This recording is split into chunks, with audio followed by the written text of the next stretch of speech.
All right, guys, I got some stuff I want to get off my chest. I am tired of a set of people on the very far left in the Democratic Party, my party, telling us that in order for us to be progressives, we now have to believe ideas and support ideas that are completely nuts. I am a progressive Democrat. In other words, everything that's good in our party, I believe in, have believed in for a long time. Do I want universal health care, Medicare for all, whatever you want to call it? Absolutely. There's nobody more committed to criminal justice reform than me, ecological solutions, the whole deal. These are our ideals as progressives. We should fight for them. We need them now more than ever. But what does that have to do with supporting Hamas? What does that have to do with putting up candidates who say we should have no police, no prisons, we can't deport anybody, even if they commit rape or murder, Israel shouldn't exist? These are terrible ideas. These are awful ideas. Where did these ideas even come from? If we want people to join this party, when people come to the party, you want to give them a wonderful punch bowl of wonderful ideas like this. Who is putting the poop in the punch bowl? Bruh. Why are these ideas in our punch bowl? These are regressive ideas.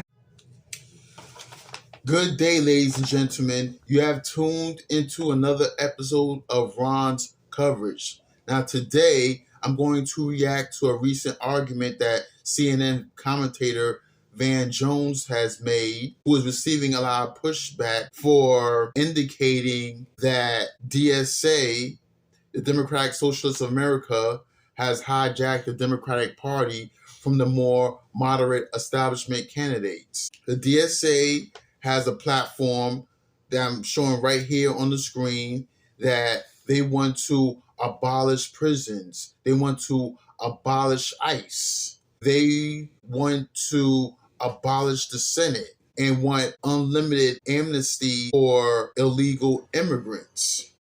The only thing somewhat reasonable but yet controversial is defunding the Department of War.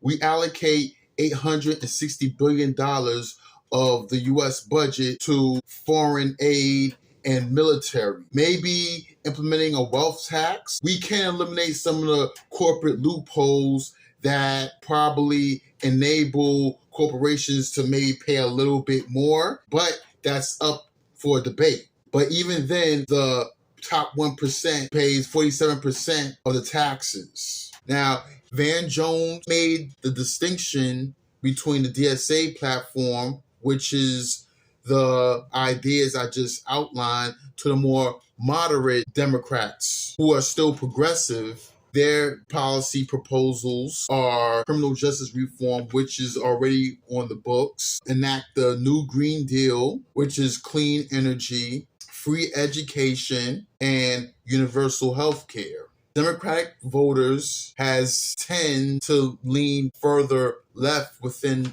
the past 10 years. This shows right here on the screen. The DSA has a favorability rating of 17 points to the current incumbent congressional Democrats, who's only has 4 points. More Democratic voters also prefer socialism over capitalism by 66% to 42% who prefer capitalism. The point that I'm getting at here is that the Democratic Socialists of America has taken over the Democratic Party. It shows in last month's recent primaries, where NYC Mayor Zohran Mamdani, who is a socialist, who was endorsed by the Democratic Socialists of America, has endorsed 3 candidates. One of them is Claire Velez, who beat former Brooklyn President Antonio Reynoso 56.1% to 35.8%. He also endorsed the former New York City Comptroller Brad Lander, who defeated the current incumbent Dan Goldman in the Congressional District 10 of New York in the primaries, 52% to Dan Goldman's 47.6%. Now, last but not least, Daraliza Chevalier beat Adriano Espaillat, who I campaigned for back in 2010 by 49.3% to his 46.0%. And New York Congressional District 13. Daraliza Chevier attended Columbia University. She supports the BDS movement, boycott, divest, and sanction Israel. She also was a part of the Columbia student organization that advocate for the eradication of Israel. They supported Hamas after the October 7th attacks that killed 1,200 Israelis, that started a war between Hamas and Israel over Gaza and the West Bank. Her past statements on this issue, where, I mean, frankly, I can't see how anyone can possibly vote for her. The level of contempt she has for the country that has absorbed her and her family, the actual I mean, I don't make this accusation lightly, but she supports the Hamas, like she just does. She supports the terrorist group. That is clear based on her previous statements about this conflict. She was involved in both Columbia's University Divest and Apartheid group and Students for Justice in Palestine. And Students for Justice in Palestine takes the position that October 7th was a good thing, represented the freedom for Palestinians, and is to be cheered.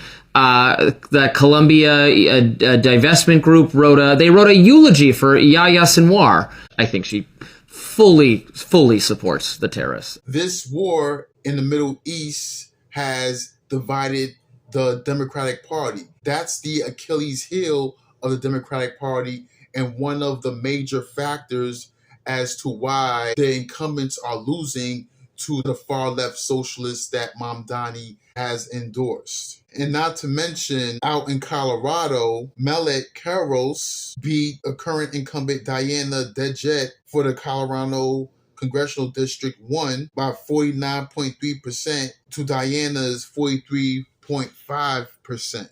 This ongoing conflict in the Middle East, which by the way has nothing to do with American politics directly, even though it does play a part in our elections, which is why they are losing, but it's more of a foreign conflict that don't really concern the American people, but yet the Democratic voters who lean socialist care so much for the Gaza conflict, which has nothing to do with us. And that brings the recent introduction and the enactment of the NDAA, the National Defense Authorization Act, that was recently passed, that has the U.S. military working in conjunction with the Israel military in regards to sharing intelligence and other projects that the U.S. military has in progress. I don't necessarily care for that bill either, and I wish they would have added the Thomas Massie amendment.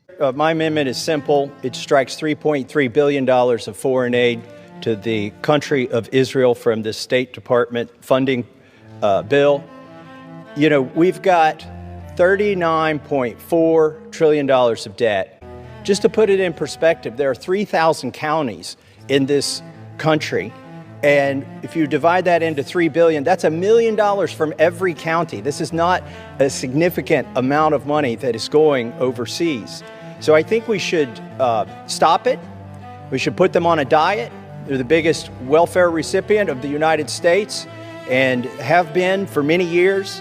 $310 billion has been received by Israel from the taxpayers of the United States. That's in inflation-adjusted dollars since we've been giving them money. And that's why I think this amendment is important. The Thomas Massie amendment would have reduced $3.3 billion in foreign aid to Israel, but it was defeated.